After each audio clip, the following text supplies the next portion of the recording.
பால் பாலபாஸ்கரன் கொடுக்கும் சிலுவையின் செய்தியை கேட்டுக்கொண்டிருக்கும் சகோதர சகோதரிகளையும் நண்பர்களையும் இச்செய்தி மூலமாக சந்திப்பதில் பெரும் மகிழ்ச்சி அடைகிறோம். தாம் ஒருவரே ஞானமுள்ளவருமாயிருக்கிற தேவனுக்கு இயேசு கிறிஸ்துவின் மூலமாக என்றென்றைக்கும் மகிமையும் கனமும் உண்டாவதாக. ஆமீன்.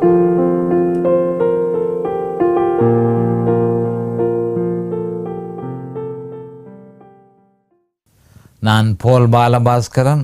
நான் ஒரு இவாஞ்சலிஸ்ட். சிலுவையின் செய்தி என்ற இந்த நிகழ்ச்சியில் என் சகோதரர்கள், என் சகோதரிகள், என் நண்பர்கள் எல்லோரையும் சந்திப்பதில் நான் பெரும் மகிழ்ச்சி அடைகிறேன். இந்த அருமையான நேரத்தை கர்த்தர் எங்களுக்கு ஒதுக்கி தந்தார். இந்த நேரத்தில் கர்த்தருடைய வேத வார்த்தைகளை உங்களோடு பகிர்ந்து கொள்வது எனக்கு மிகுந்த சந்தோஷத்தை அளிக்கிறது என்பதை நீங்கள் அறிந்து கொள்ள வேண்டும். அப்படியே உங்களுக்கும் இருக்குமாறு நான் நிச்சயமாக நம்புகிறேன். இந்த சிலுவையின் செய்தியினுடைய நோக்கம் உங்களுக்கு ஏற்கனவே சொன்னதன்படி ரோமர் 6ஆம் அதிகாரம், ரோமர் 7ஆம் அதிகாரம், ரோமர் 8ஆம் அதிகாரம் ஆகிய 3 அதிகாரங்களையும் பிரசங்கிப்பதே சிலுவையின் செய்தியினுடைய நோக்கம். அதே நேரம் இன்னும் சிலுவை ரோமர் 6ஆம் அதிகாரத்துக்கு நாங்கள் வரவில்லை. இப்பொழுது நாங்கள் ரோமர் புஸ்தகத்தை பற்றி பார்த்து கொண்டிருக்கிறோம். மிக முக்கியமானது 1ஆம் அதிகாரத்தில் இருந்து 11ஆம் அதிகாரம் வரை ஏற்கனவே நாங்கள் அதில் உள்ள முக்கிய அம்சங்களை விவரமாக பார்த்தோம். இப்பொழுது 12ஆம் அதிகாரத்திலிருந்து 16ஆம் அதிகாரம் வரையும் அதில் உள்ள மிக முக்கியமான அம்சங்களை நாங்கள் பார்த்து கொண்டிருக்கிறோம். அதற்கு போவதற்கு முதல் சில அடிப்படை வேத வாக்கியங்களை எடுத்து பிரசங்கிக்க வேண்டியது எனக்கு அவசியமாக காண்கிறது. ஏனென்று சொன்னால் அநேகமான கிறிஸ்தவர்கள் துரதிர்ஷ்டவசமாக சிலுவையை பற்றிய செய்தியை அறவே அறியாதவர்களாக இருக்கிறார்கள். ஆனபடியால் இதை கேட்டுக்கொண்டிருக்கும் பொழுது ரோமர் 6ஆம் அதிகாரத்துக்கு வந்து நாங்கள் பிரசங்கத்தை ஆரம்பிக்கும் பொழுது அவர்களுக்கு சிலுவையை பற்றிய அறிவு இல்லாவிட்டால் அதனை கிரகித்து கொள்வது கஷ்டமாக இருக்கும் என்றதன் நிமித்தம் இப்பொழுது சில அடிப்படை வேத வாக்கியங்கள், சிலுவையை பற்றி அடிப்படை வேத வாக்கியங்களை எடுத்து அதனை நான் பிரசங்கித்து கொண்டிருக்கிறேன். அதன் அடிப்படையில் ரோமர் புஸ்தகத்தையும் தொடர்ந்து நான் பிரசங்கித்து கொண்டிருக்கிறதை நீங்கள் கண்டிருப்பீர்கள். நான் தெரிந்து கொண்ட அந்த வேத வார்த்தை, கடைசியாக நான் தெரிந்து கொண்ட வேத வார்த்தை மார்க்கு 8:31-33. கவனமாக கேளுங்கள். மிக முக்கியமான ஒரு வார்த்தை. அல்லாமலும் மனுஷகுமாரன் பல பாடுகள் பட்டு மூப்பராலும் பிரதான ஆசாரியராலும் வேதபாரகராலும் ஆகாதவன் என்று தள்ளப்பட்டு கொல்லப்பட்டு 3 நாளைக்கு பின்பு உயிர் தெழுந்திருக்க வேண்டியதென்று அவர்களுக்கு போதிக்க தொடங்கினார். இந்த வார்த்தையை அவர் தாராளமாக சொன்னார். அப்பொழுது பேதுரு அவரை தனியே அழைத்து கொண்டு போய் அவரை கடிந்து கொள்ள தொடங்கினான். அவர் திரும்பி தம்முடைய சிஷ்யரை பார்த்து பேதுருவை நோக்கி, எனக்கு பின்னாக போ சாத்தானே, நீ தேவனுக்கேற்றவர்களை சிந்தியாமல் மனுஷருக்கேற்றவர்களை சிந்திக்கிறாய் என்று சொல்லி அவனை கடிந்து கொண்டார். இப்பொழுது நாம் ஜெபத்திற்கு கடந்து செல்லுவோம். இதை விவரமாக பார்ப்பதற்கு முதல் நாம் ஜெபத்திற்கு கடந்து செல்வோம். அருமையான எங்கள் பிதாவே, உமக்கு ஸ்தோத்திரம். பரலோகத்தின் தேவனே, உமக்கு ஸ்தோத்திரம். இயேசு கிறிஸ்துவின் பிதாவே, உமக்கு ஸ்தோத்திரம். கர்த்தராகிய இயேசு கிறிஸ்துவனுடைய இரத்தத்தினாலும் அவருடைய நாமத்தினாலும் பிதாவே நாங்கள் உம்மிடத்தில் வருகிறோம். தேவரீர், உம்முடைய குமாரன் இயேசு கிறிஸ்துவை பாவிகளாயிருந்த எங்களுக்காக அவரை சிலுவையிலே ஒப்பு கொடுத்து அவருடைய வெளியேறப்பெற்ற இரத்தத்தினால் நீர் எங்களை மீட்டுக்கொண்டீர். நீர் எங்களுக்காக உம்முடைய குமாரன் மூலம் செய்து முடித்த அந்த நீதியை அடிக்கடி நாங்கள் ஞாபகப்படுத்தி கொள்வது தேவரீர் எங்களுக்கு தந்த பெரும் பாக்கியமாக நாங்கள் கருதுகிறோம். அருமையான தேவனே, என் சகோதர சகோதரிகள் இதனை கேட்டுக்கொண்டு கொண்டிருக்கும் என் சகோதர சகோதரிகள் எல்லோரையும் தேவரீர் ஆசீர்வதித்து அபிஷேகித்து உம்முடைய வேத வார்த்தைகளை அறிந்து கொள்ளக்கூடிய பாக்கியத்தை அவர்களுக்கு கொடுத்தருள வேண்டும் என்றும் அதே நேரம் அடியேனையும் அபிஷேகித்து உம்முடைய வேத வார்த்தைகளை நிதானமான முறையில் போதிக்கத்தக்கதாக உம்முடைய பரிசுத்த ஆவியானவர் அவரே முன்னின்று போதனை செய்ய வேண்டும் என்று இயேசு கிறிஸ்துவின் நாமத்தினால் கேட்டுக்கொள்கிறேன் பிதாவே. ஆமேன் and amen and amen. Hallelujah hallelujah hallelujah. Thank you Jesus, thank you Jesus, thank you Jesus. Praise the Lord, praise the Lord, praise the Lord. Hallelujah, hallelujah. Thank you Jesus. அப்போ இந்த மார்க் 8:31-33 நான் ஏற்கனவே வாசித்த அந்த வேத வாக்கியங்கள் அதே மாதிரி மத்தேயு 16:21-23 சொல்லப்பட்டிருக்கிறது. அதே மாதிரி லூக்கா 9:22 சொல்லப்பட்டிருக்கு. அப்போ 3 தரம் இந்த வேத வாக்கியங்கள் கொண்டு வரப்பட்டிருக்கிறபடியினால் அதனுடைய முக்கியத்துவத்தை நாங்கள் குறைத்து மதிப்பிட முடியாது. ஒரு தரம் சொன்னாலே நாங்கள் மிகவும் அவதானமாக இருக்க வேணும். அதையே திருப்பி திருப்பி திருப்பி 3 தரம் சொல்லப்பட்டிருக்கிறபடியினால் அதனுடைய முக்கியத்துவம் மிகுந்த முக்கியத்துவம் வாய்ந்ததாக இருக்கிறது என்பதை நாம் தெளிவாக அறிந்து கொள்ள வேண்டும். அப்போ என்ன சொல்லப்படுகிறது என்று சொன்னால், ஒரு மிக முக்கியமான ஒரு கட்டத்தில் தன்னுடைய சிஷ்யர்களுக்கு அவர் ஒரு மிக முக்கியமான ஒரு போதனையை செய்து கொண்டிருக்கிறார். அவருக்கு நல்லா தெரியும் தன்னுடைய சிஷ்யர்களுடைய விசுவாசம் அவ்வளவு உறுதியான விசுவாசம் இல்லை என்பது நல்லாக தெரியும். ஆனால் அவர் அதை உறுதியாக்குற நோக்கத்தோட அத்துடன் ஒரு மிக முக்கியமான ஒரு விஷயத்தையும் அவர்களுக்கு வெளிப்படுத்துகிறார். அதென்ன அந்த வெளிப்பாடு என்று சொல்லும் பொழுது, மனுஷகுமாரன் பல பாடுகள் பட்டு அப்போ என்ன சொல்லப்படுகிறது என்று சொன்னால், இஸ்ரவேலின் மத தலைவர்கள் அப்படியாக அவர்கள் கருதவில்லை. அவர்களோ வேறு விதமாய் சிந்தித்தார்கள். இஸ்ரவேலிய மத தலைவர்கள் என்று சொல்லும் பொழுது பரிசேயர்கள், சதுசேயர்கள், வேதபாரகர்கள், பிரதான ஆசாரியர் மற்றும் ஏரோதியர்கள், இவர்கள் எல்லோரும் ரிலீஜியஸ் லீடர்ஸ், மத தலைவர்கள். அப்போ இவர்களுடைய நோக்கம் வேறு. அப்போ அவர்களுடைய நோக்கம் என்ன? அதாவது இயேசு கிறிஸ்து ஒரு ஆர்மி ஜெனரலாக இருந்து ரோமனுடைய பிடியிலே இருந்து தங்களை முழுதுமாக விலக்கி விட்டு தங்களுக்கு விடுதலை தர வேணும் என்று அவர்கள் எதிர்பார்த்தார்கள். அவர்களுடைய எதிர்பார்ப்பு அது. ஆனால் நம்முடைய ஆண்டவராகிய எதிர்பார்ப்பு என்ன? மனுஷன் பாவியாக இருக்கிறான், மனுஷன் அந்த பாவத்திலிருந்து விடுதலை பெற முடியாத நிலைமையில இருக்கிறான், அதாவது நம்பிக்கை இல்லாமல் இருக்கிறான், அவனுக்கு எந்த உதவியும் இல்லாமல் இருக்கிறான். அவனை மிஞ்சின பரமாகி அந்த பாவம் அவனை நிர்மூலமாக்கி கொண்டிருக்குது. அந்த நிர்மூலமாக்கி கொண்டிருக்க அந்த பாவத்தில் இருந்து இந்த மனுஷனை நான் விடுதலை செய்ய வேணும். அவனுக்காக நான் சிலுவைக்கு போய் அவனுக்காக என்னை பலியாக கொடுத்து என்னுடைய இரத்தத்தை சிந்தி அவனுடைய பாவத்திலிருந்து நான் விடுதலை செய்வேன் என்பதுதான் நம்முடைய ஆண்டவராகிய இயேசு கிறிஸ்துவனுடைய மிக முக்கியமான நோக்கம். ஆனால் மத தலைவர்களோ அப்படி யோசிக்கவில்லை. அவர்கள் வேறு சிந்தனை உள்ளவர்களாக இருந்தார்கள். அப்போ மூப்பராலும் பிரதான ஆசாரியராலும் வேதபாரகராலும் ஆகாதவன் என்று தள்ளப்பட்டு அவர்கள் அவரை நிராகரித்தார்கள். தங்களுடைய எதிர்பார்ப்பை அவர் நிறைவேற்ற மாட்டார் என்று தெரிந்தவுடனே அவர்கள் அவரை முழுதுமாக நிராகரித்தார்கள் என்று சொல்லப்பட்டிருக்கு.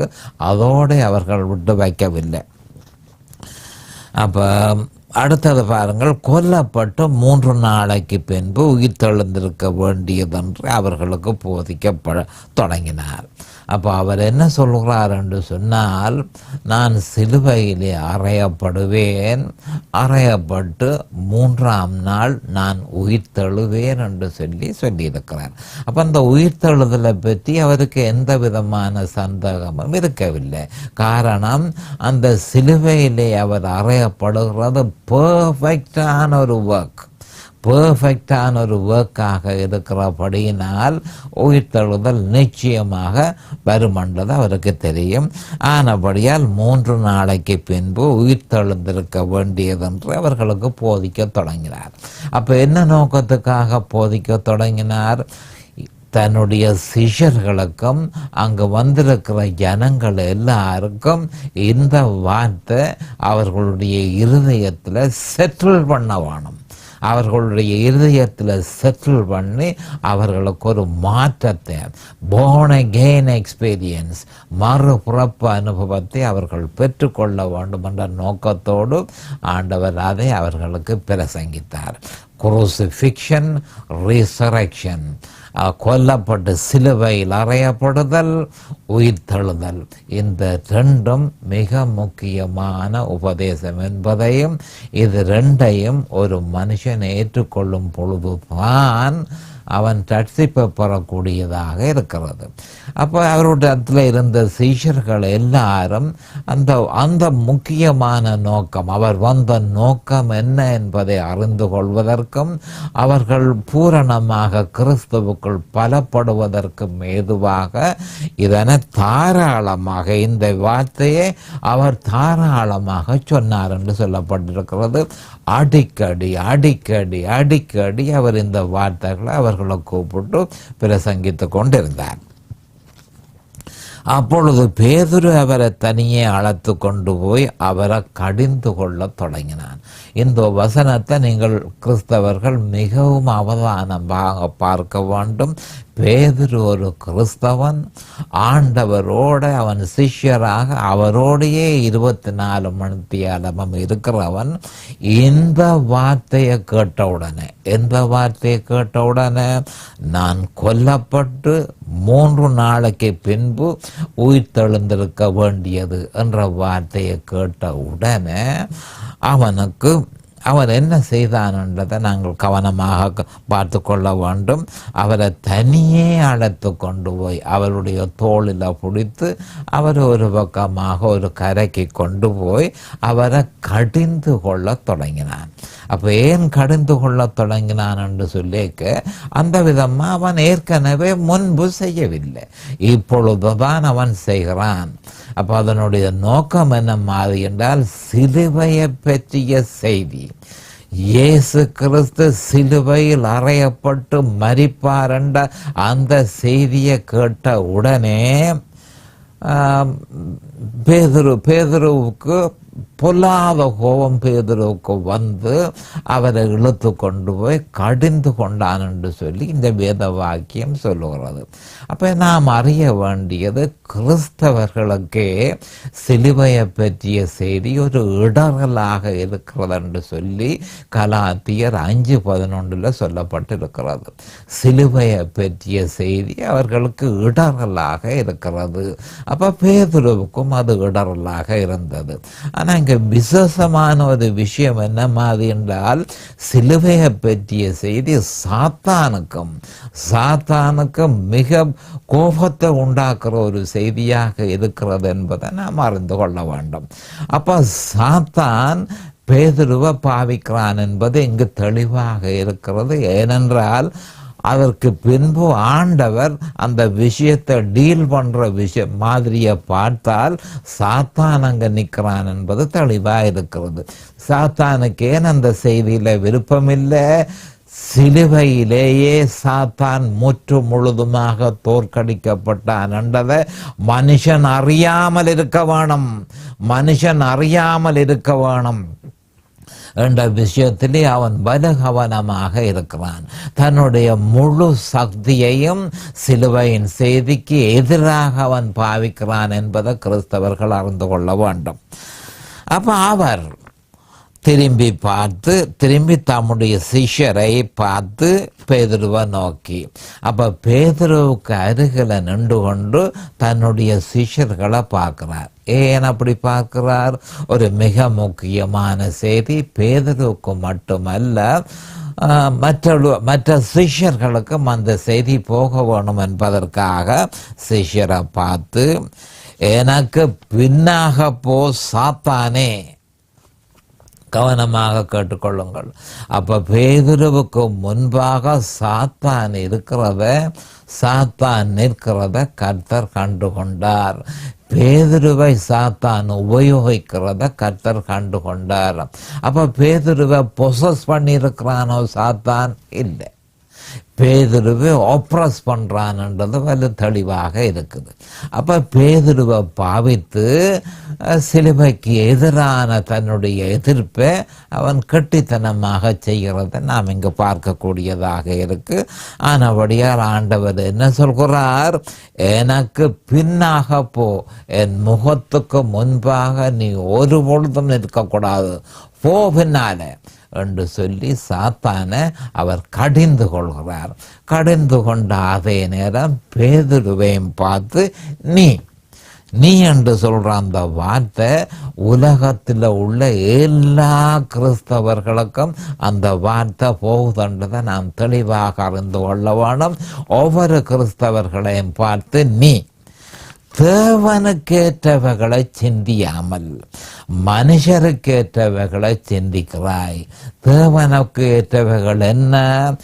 இயேசு கிறிஸ்து சிலுவைக்கு போக வேணும் என்பதையும், அவர் தன்னை பலியாக சிலுவையில் ஒப்பு கொடுத்து இந்த மனுஷனுடைய பாவத்தில் இருந்து அவனுக்கு விடுதலை கொடுக்க வேணும் என்பதே தேவனுக்கு ஏற்றவைகள். மனுஷருக்கு ஏற்றவைகள் என்ன? அது இல்லாமல் தங்களுடைய விருப்பத்துக்கு ஏற்ற மாதிரி மனுஷருக்கு ஏற்றவைகளை நீ சிந்திக்கிறாய். ஆனபடியால் எந்த காலமும் கிறிஸ்தவர்கள் சிலுவையை பற்றிய செய்தியில மிகுந்த கவனம் செலுத்த வேணும் என்பது இங்கு தெளிவாக சொல்லப்பட்டிருக்கு. ஏனென்றால் அதுதான் தேவனுக்கேற்றவைகள். அதனையே ஒரு கிறிஸ்தவன் எந்த நேரமும் சிந்திக்க வேண்டும் என்பது இங்கு தெளிவாக சொல்லப்பட்டிருக்கு என்று சொல்லி அவனை கடிந்து கொண்டார். அப்போ சாத்தானை கடிந்து கொண்டார். அது மட்டுமல்ல, பேதுருவையும் கடிந்து கொண்டார் என்று சொல்லி நாங்கள் இந்த வேத வாக்கியத்தில் பார்க்கிறோம். இதை முடிந்த உடனே ஒரு கட்டளை மாதிரி ஒரு செய்தி கொடுக்கிறார். மிக முக்கியமான ஒரு செய்தி, அதை எல்லாரும் அறிந்திருக்க வேணும். இப்படி இந்த சம்பவம் நடந்த உடனே அவர் ஒரு மிக முக்கியமான ஒரு செய்தியை கொடுக்கிறார். என்னென்று சொன்னால் அதை நாங்கள் பார்த்து கொள்ளுவோம். மார்க்கு 8:34-38 அதை பற்றி சொல்லப்பட்டிருக்கு. மார்க்கு 8:34-38.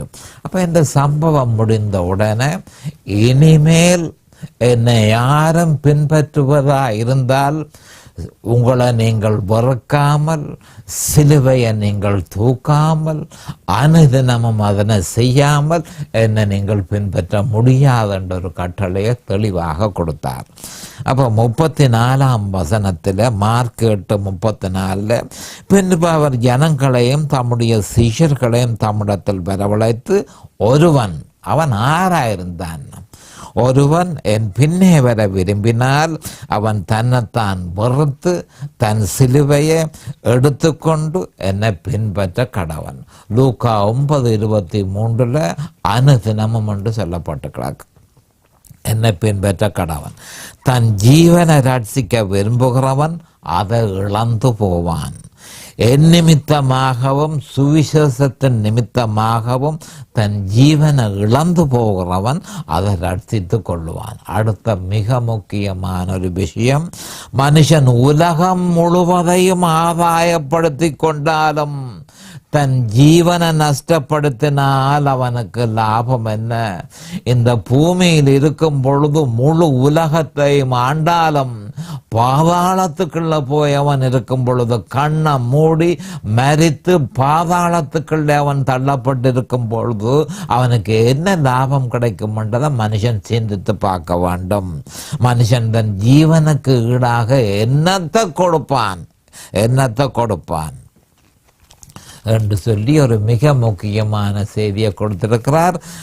இப்பொழுது நாங்கள் இந்த செய்தியினுடைய அடிப்படையில்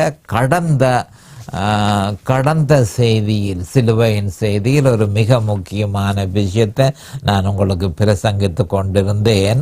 அது என்னென்று சொன்னால், அதை பற்றி ஒரு சுருக்கம் மிக முக்கியமாக இருக்கிறது. நீண்ட நேரம் அதை போதித்தபடியினால் நான்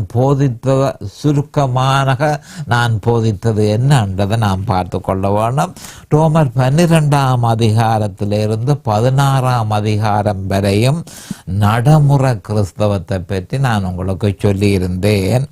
அப்போ ஒரு மனுஷன் ரட்சிக்கப்பட்டு அவன் ரோமர் 6ஆம் அதிகாரத்தை அதில் சொல்லப்பட்டது எல்லாவற்றையும் அறிந்து அதனை விசுவாசித்து அதனை உணர்ந்து நடைமுறை கிறிஸ்தவத்துக்கு அவன் நுழைவதற்கு முன்பு, அப்போ நடைமுறை கிறிஸ்தவம் எங்கு சொல்லப்பட்டிருக்கு?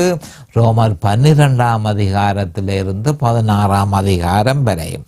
அப்போ நடைமுறை கிறிஸ்தவத்துக்கு நுழைவதற்கு முன்பு அவன் ரோமர் 12:1-2 சொல்லப்பட்டபடி அவன் ஜீவ பலியாக தன்னை ஒப்பு கொடுக்க வேணும் என்றும் இதுவே அவன் செய்யக்கூடிய புத்தியுள்ள ஆராதனை என்றும் பவுல் அப்போஸ்தலர் சொல்லியிருக்கிறார்.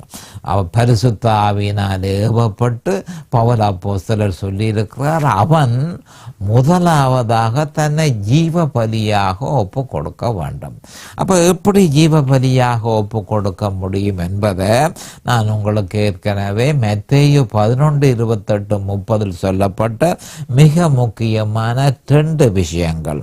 முதலாவது நம்முடைய ஆண்டவராகிய இயேசு கிறிஸ்துவால் சொல்லப்பட்டது, முதலாவதாக என்னுடைய நுகத்தை ஏற்றுக்கொள்ளுங்கள், இரண்டாவதாக என்னிடத்தில் கற்றுக்கொள்ளுங்கள். அப்போ இந்த 2 வேத வார்த்தைகளிலும் ஜீவ பலியாக ஒப்பு கொடுக்கிறது எப்படி என்ற விவரம் சொல்லப்பட்டிருக்கு.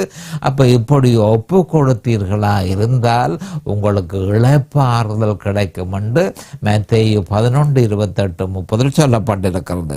அப்போ லூக்கா 9:23 ரோமர் 6:3-5 நாங்கள் அதில் சொல்லப்பட்ட வேத வாக்கியங்களுக்கு ஏற்ப நாங்கள் நம்ம இந்த ஜீவ பலியாக நம்மை ஒப்பு கொடுப்பதற்கு முதல் நாம் செய்ய வேண்டியது, கவனமாக கேளுங்க, ஒரு கொஞ்சம் குழப்பம் ஏற்படுகிறது. அது என்னென்று சொன்னால், முதலாவதாக ஜீவ பலியாக ஒப்பு கொடுப்பதற்கு செய்ய வேண்டியது என்ன என்பது பற்றி நம்முடைய ஆண்டவராகிய இயேசு கிறிஸ்து இந்த பூமியில் இருக்கும் பொழுது 2 விஷயத்தை தெளிவாக மிகவும் சுருக்கமாக சொல்லியிருந்தார். லூக்கா 9:23 சொல்லப்பட்டபடி நீங்கள் செய்ய வேணும். அவருடைய நுகத்தை ஏற்றுக்கொள்ளுங்கள், கிறிஸ்துவனுடைய நுகத்தை ஏற்றுக்கொள்ளுங்கள். அடுத்தது 2வது என்னிடத்தில் கற்றுக்கொள்ளுங்கள். நான் உங்களுக்காக என்னை பலியாக ஒப்பு கொடுத்து உங்களுடைய பாவத்தில் இருந்து உங்களுக்கு விடுதலை தருவேன்.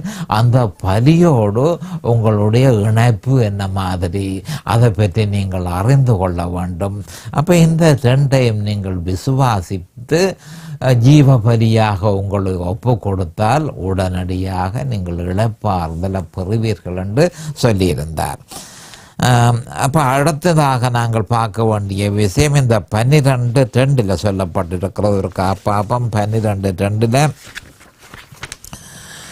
நீங்கள் இந்த பிரபஞ்சத்துக்கு ஒத்த வேஷம் தெரியாமல் தேவனுடைய நன்மையும் பிரியமும் பரிபூரணமுமான சித்தம் என்னதென்று பகுத்தறியத்தக்கதாக உங்கள் மனம் புதிதாகிறதுனாலே மறுரூபமாகுங்கள் என்று சொல்லப்பட்டு கிடக்கு. அப்போ என்ன சொல்கிறார் என்று சொன்னால், அப்போ ஜீவ பலியாக ஒப்பு கொடுத்த பின்பு ஆவிக்கேற்ற முறையில் நீங்கள் சிந்திக்க பழகிக்கொள்ள வேண்டும். அதாவது கிறிஸ்து சிலுவையில் செய்து நிறைவேற்றியதன் நிமித்தம் அந்த சிலுவையின் மூலமாகவே எல்லாவற்றையும் நாம் பெறுகிறோம் என்ற விஷயத்தில் நீங்கள் அவதானமாக இருக்க வேணும். திருப்பி மறுபடியும் சொல்லுகிறேன், சிலுவையின் மூலமாகவே நமக்கு சகலதும் தரப்படுகிறது என்ற உண்மையை நீங்கள் விசுவாசிக்க வேணும். அப்போ அவர் சிலுவையில் செய்து முடித்த அந்த பலாபலன்களை நீங்கள் பெற்றுக்கொள்வது விசுவாசத்தினால தான் அதனை செய்ய வேணுமே தவிர எந்த கட்டத்திலும் கிரியைகளினால நீங்கள் செய்யக்கூடாது என்று சொல்லி அங்கே தெளிவாக சொல்லப்பட்டிருக்கு. அப்படி செய்வீர்களானால் உங்கள் மனம் புதிதாகிறதுனாலே நீங்கள் மறுரூபம் ஆவீர்கள். உங்கள் மனம் புதிதாகிறதுனாலே ஆவிக்குரிய விஷயத்தை நீங்கள் சிந்திக்கிறதுனாலே உங்கள் மனம் புதிதாகிறதுனாலே நீங்கள் மறுரூபம் ஆவீர்கள் என்று சொல்லி 12:2 சொல்லப்பட்டிருக்கிறத நாம் கவனத்துக்கு எடுத்துக்கொள்ள வேண்டும். அப்போ தொடர்ந்து தேவனுக்கு முன்பாக நீதியாகவும் பரிசுத்தமாகவும் வாழ்வதற்கு ஜீவ பலியாக நம்மை ஒப்பு கொடுக்க வேண்டும் என்றதை நாம் அறிந்து கொள்ள வேண்டும். அப்பொழுதுதான் பரிசுத்த ஆவியானவர் சட்டபூர்வமாக நம்மில் செயல்படுவார் என்பதை அநேகமான கிறிஸ்தவர்கள் அறிந்திருக்கவில்லை. அப்போ பரிசுத்த ஆவியானவர் சட்டபூர்வமாக செயல்பட வேணுமாக இருந்தால் தொடர்ந்து நாம் நம்ம ஜீவ பலியாக, இதுவே புத்தி உள்ள ஒரு ஆராதனை என்று பவுல் அப்போஸ்தலர் சொல்லியிருக்கிறார். அப்போ தொடர்ந்து நாங்கள் ஜீவ பலியாக ஒப்பு கொடுக்கும் பொழுது அது சட்டபூர்வமான செயலானபடியினால் பரிசுத்த ஆவியானவருக்கு சட்டபூர்வமான அதிகாரம் கொடுக்கப்பட்டிருக்கிறது. ஆனபடியால் அவர் சட்டபூர்வமாக அசைவாட தொடங்குவார், செயல்பட தொடங்குவார் என்ற உண்மையை கிறிஸ்தவர்கள் அறிந்திருக்க வேணும். அடுத்ததாக சிலுவையில் அறையப்பட்ட இயேசு கிறிஸ்துவை பற்றியே வேதாகமம் முழுக்க சொல்கிறது என்று நான் ஏற்கனவே உங்களுக்கு சொல்லியிருந்தேன். வேதத்தில் முதல் 3 அதிகாரம், ஆதியாகமத்தில் 1, 2, 3 அதிகாரம், இந்த 3 அதிகாரத்திலையும் மனுஷன் சிருஷ்டிக்கப்பட்ட முறையையும் மனுஷன் வீழ்ந்து போன விபரத்தையும் இந்த 3 அதிகாரத்திலையும் நாங்கள் காணலாம். மற்ற சகல அதிகாரங்களிலும், வேதாகமத்தில் உள்ள சகல அதிகாரங்களிலும் மனுஷனுடைய மீட்பை பற்றியே சொல்லப்பட்டிருக்கிறது என்பதை நாம் அறிந்து கொள்ள வேண்டும். அப்போ வேதாகமம் முழுக்க சிலுவையில் அறையப்பட்ட இயேசு கிறிஸ்துவை பற்றியதே என்றதை நாம் தெளிவாக அறிந்து கொள்ள வேண்டும். மிக முக்கியமான ஒரு வேத வாக்கியத்தை நான் உங்களுக்கு சொல்லியிருந்தேன். ஆதியாகமம் 3:15, மனுஷன் வீழ்ந்த உடனேயே நம்முடைய ஆண்டவர் மிக அருமையான ஒரு தீர்க்க தரிசனத்தை மனுஷனுக்கு கொடுத்து, ஸ்திரியின் வித்து வருவார், ஸ்திரியின் வித்து வந்து உங்களுடைய பாவத்திலிருந்து உங்களுக்கு விடுதலை தருவார் என்று ஆதாமுக்கும் ஏவாளுக்கும் சொன்னது மட்டுமல்ல, சாத்தானுக்கும் அந்த தீர்க்க தரிசனத்தை சொன்னார். அதை என்ன மாதிரி என்று சொன்னால், ஸ்திரியின் வித்து வந்து உன் தலையை நசுக்குவார், நீ அவர் குதிக்கால நசுக்குவாய் என்று சொல்லப்பட்டது. அது முடிந்த உடனே அடுத்த ஒரு மிக முக்கியமான ஒரு வேத வாக்கியத்தை நான் உங்களுக்கு சொல்லியிருந்தேன். ஆதியாகமம் 3:21. அப்போ இந்த 3:21 என்ன மாதிரி என்று சொன்னால், இந்த தீர்க்க தரிசனத்தை சொன்ன தேவன் உடனடியாக தீர்க்க தரிசனத்தை நடைமுறைப்படுத்துறது எப்படி என்றது ஆதியாகமம் 3:21 சொல்லப்பட்டது. அப்போ 4ஆம் அதிகாரம் ஆதியாகமம் 4:1 பழைய ஏற்பாடு முழுக்க அந்த பலியிடும் முறை தொடர்ந்தது என்பதை நாம் அறிந்து கொள்ள வேண்டும். நேரம் சமீபமாகிவிட்டது. அடுத்த செய்தியில் இது பற்றி விவரமாக பார்ப்போம். அதுவரையும் கர்த்தராகிய இயேசு கிறிஸ்துவின் நாமத்தினால் நான் உங்களை ஆசீர்வதிக்கிறேன். அவருடைய கிருபையும் இரக்கமும் உங்களோடு இருப்பதாக இயேசுவின் நாமத்தில் பரிசுத்த பிதாவே. ஆமேன் அண்ட் ஆமேன் அண்ட் ஆமேன். இந்த சிலுவையின் செய்தியை கேட்பவர்கள் அதன் ஆவிக்குரிய பலனை பூரணமாக அடைய வேண்டும் என்பதே நம்முடைய பிரார்த்தனையாகும். தொலைபேசி மூலம் தொடர்பு கொள்ள விரும்புவோர் 647-465-1224 மூலமும், இமெயில் மூலம் தொடர்பு கொள்ள விரும்புவோர் paulbalabaskaran@gmail.com மூலமும் தொடர்பு கொள்ளலாம்.